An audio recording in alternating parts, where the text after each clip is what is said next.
A shocking new report has shattered NATO's narrative of unity. According to the Kiel Institute, military aid to Ukraine collapsed by 43% in July and August, the steepest decline since the war began. The drop came just weeks after NATO launched its PERL initiative, the flagship program meant to increase weapons supplies to Kyiv. But instead of more, the West is delivering less. Behind the numbers lies a deeper truth. NATO's coffers are straining, its factories overstretched, and public patience thinning. Even as NATO struggles to sustain the flow, Volodymyr Zelensky continues to demand more. In a fiery Kyiv briefing, he dismissed Western deliveries as mere optics. We spoke with President Trump during our last meeting in New York. We spoke about not only about Tomahawks. So we spoke about, said about HIMARSs, and I said about ATACMS. So really, you know, when you have, for example, but basically when you have, you know, 30, 50 or 60 ATACMS between us, it's nothing. I know what I say, because when we use, for example, per day 130, 150 hour drones of our production, or when we can have to collect and we can have 300 or 350, and when you have during long period of time, for example 30 or 50 ATACMS, just for the long period of time, it's nothing. The Ukrainian leader's message was blunt. Token aid won't win wars. But for Europe's taxpayers, his demands are beginning to sound relentless. A war without end and a bill without limit. 3 days later, NATO Secretary General Mark Rutte struck a very different tone. Addressing parliamentarians in Ljubljana, he celebrated NATO's historic progress, boasting that $2 billion of lethal and non-lethal equipment had already reached Ukraine.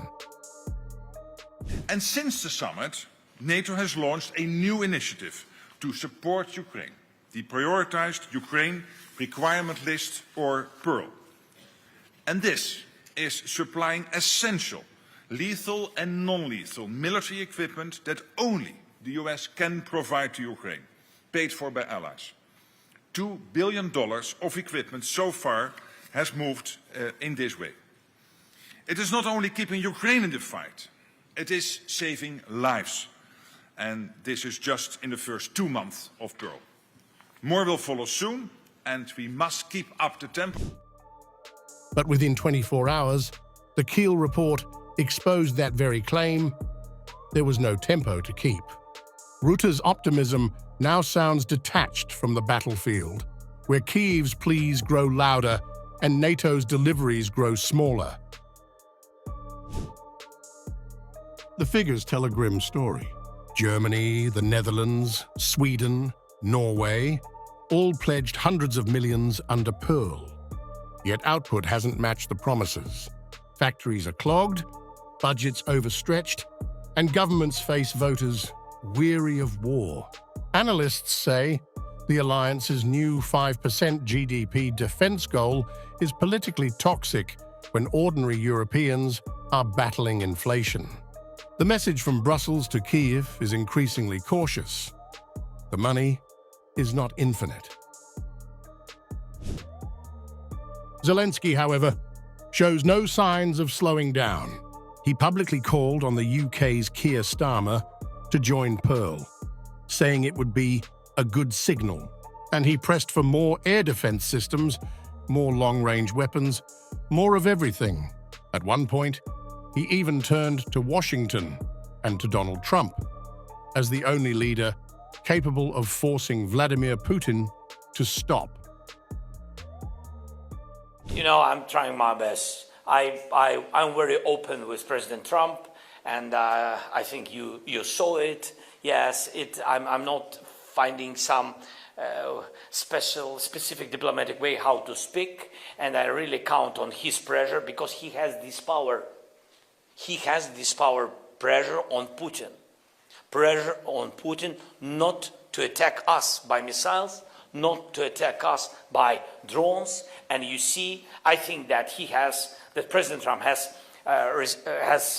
success now in Gaza. That appeal underscored just how dependent Kyiv has become and how cornered NATO now feels. But behind the rhetoric lies a painful equation. Billions have already been poured into Ukraine, yet the front lines remain largely static.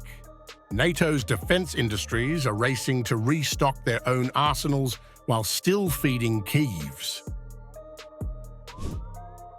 Energy crises, election pressures, and domestic backlash are tightening the screws on European leaders. Even inside NATO circles, officials admit privately that sustaining Ukraine at this pace could bleed allied budgets for years. The cracks are showing. Zelensky calls for urgency, Rutte calls for patience, the data shows decline. The question haunting Western capitals is no longer whether to help, but how long they can keep paying the price. Is NATO under pressure or already overdrawn? With aid falling and demands rising, Ukraine's fight may now be NATO's financial war.